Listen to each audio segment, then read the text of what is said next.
Hi everyone, আজকে একটা নতুন ভিডিও নিয়ে চলে এলাম। বেশ কয়েকটা দিন আমি অফিস আর বাড়ি করেই কাটাচ্ছি।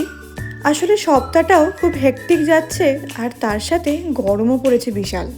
এতটাই ক্লান্ত হয়ে যাই বাড়ি ফিরে।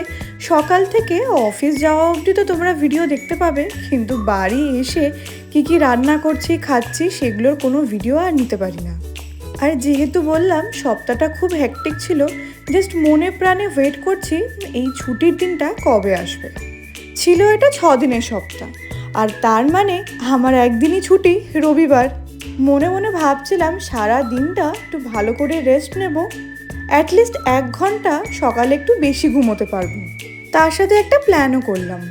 আসলে যখন অয়ন এসেছিল ও চাউমিন বানিয়েছিল, তো আমার কাছে যে দিদিটা কাজ করে সে খেয়ে তার এত ভালো লেগেছে, আর বেশ কয়েকদিন ধরেই আমাকে বলে চলেছে যে সে নাকি বাড়িতেও ট্রাই করছিল, বাট ওই রকম হচ্ছে না।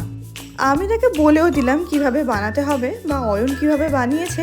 ওর হাতের এই চাউমিনটা আমারও ভীষণ পছন্দ, তাই ঠিকও করে ফেললাম যে এই ছুটির দিনে আমাদের দুজনের জন্যই এক চাউমিন বানাবো, আর তার সাথে দুধ চা।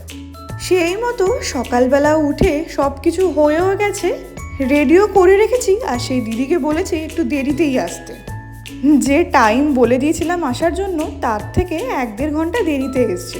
তো আমি ব্রেকফাস্ট আগেই সেরে নিয়েছিলাম। তারপর যে মোমেন্ট ওই দিদি এসছে, তখন থেকে আমার সোসাইটিতে, বিশেষ করে আমাদের ব্লকে জল চলে গেছে সবার ঘরে। মানে যে কি হেক্টিক একটা দিন ছিল, কি প্রবলেম হয়েছে কিছুই বোঝা যাচ্ছে না। আর এখানে ছুটির দিনে নয় জলের সমস্যা, আর না হলে কারেন্ট চলে যাবে। বাইরে থেকে অয়ন ওই দিনকে ওই জন্য লাঞ্চও আনিয়ে দিয়েছিল।